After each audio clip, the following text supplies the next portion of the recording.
నార్సింగ్లో ఇంజల్ team పోలీసులు తనిఖీలు చేపట్టారు. ఈ తనిఖీల నేపథ్యంలోనే ఎమ్మెల్యే ఆదినారాయణ రెడ్డి కుమారుడు సుధారెడ్డి డ్రగ్స్ తీసుకుంటూ పట్టుకున్నట్టుగా తెలుస్తుంది. ప్రస్తుతం అతనే డి అడిషన్ సెంటర్కు ఇంజల్ టీం పోలీసులు తరలించారని తెలుస్తుంది. నార్సింగ్లోని ఆయన నివాసంలో ఈ డ్రగ్స్ వినియోగం పెరుగుతున్నట్టు ఈరోజు అధికారులకు ఉంది. ఇదే నేపథ్యంలో ఒక బృందం నార్సింగ్లోని సుధీరెడ్డి నివాసంలో సోదాలు నిర్వహించారు. అదే సమయంలో ఆ డ్రగ్స్ తెస్తే సుధీరెడ్డికి డ్రగ్స్ పరీక్ష నిర్వహించారు. ఇదే నేపథ్యంలో సుధీరెడ్డి డ్రగ్స్ తీసుకున్నట్టుగా నిరూపణ అయింది. డ్రగ్స్ ఇంజక్షన్ టెస్ట్ నిర్వహించడం అతనికి పాజిటివ్ వచ్చింది. అతనితో పాటు సుధీరెడ్డితో పాటు మరొక వ్యక్తిని కూడా ప్రజెంట్ ఇంజల్ అధికారులు అదుపులోకి తీసుకున్నట్టు కూడా తెలుస్తోంది. మరొక సుధీరెడ్డి గతంలో కూడా డ్రగ్స్ తీసుకుంటూ పట్టుకున్నట్టుగా సమాచారం ఉంది. గతంలో 2 సార్లు డ్రగ్స్ వినియోగిస్తే ఆయన పట్టుకున్నట్టుగా ఇంజల్ టీం అధికారులు పెరిగే చెప్తూ ఉన్నారు. ఇది మూడోసారి కూడా చెప్పుకోవచ్చు. అలాగే ఈ డ్రగ్స్ ఆయన పాజిటివ్ వచ్చినటువంటి నేపథ్యంలో గతంలో కూడా 2 పర్యాయాలు ఆయన పట్టుకున్న నేపథ్యంలో తెలుస్తుంది. సుధీరెడ్డితో పాటు మరొక వ్యక్తిని కూడా ప్రజెంట్ ఇంజల్ టీం అధికారులు అదుపులోకి తీసుకున్నారు. అధికారులు ఇటు డ్రగ్స్ మీద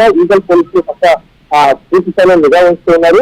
సమాచారం అందిన వెంటనే రైలు నిర్వహించడంతో పాటు ఎక్కడికి తనిఖీలు కొనసాగిస్తున్నటువంటి నేపథ్యం. ఈ సందర్భంలోనే ఇంకా సుధీరెడ్డి నివాసంలో డ్రగ్స్ వినియోగం జరుగుతున్న సమాచారం మేరకు ఇటు ఈగల్ టీం పోలీసులు తనిఖీలు చేపట్టారు. తనిఖీల అనంతరం ఈ డ్రగ్స్ సుధీరెడ్డికి పాజిటివ్ వచ్చినట్టుగా తెలుస్తుంది. సో ప్రస్తుతం అతన్ని అదుపులోకి తీసుకుని ఇప్పటికే ఈగల్ టీం అధికారులు తరలించారు.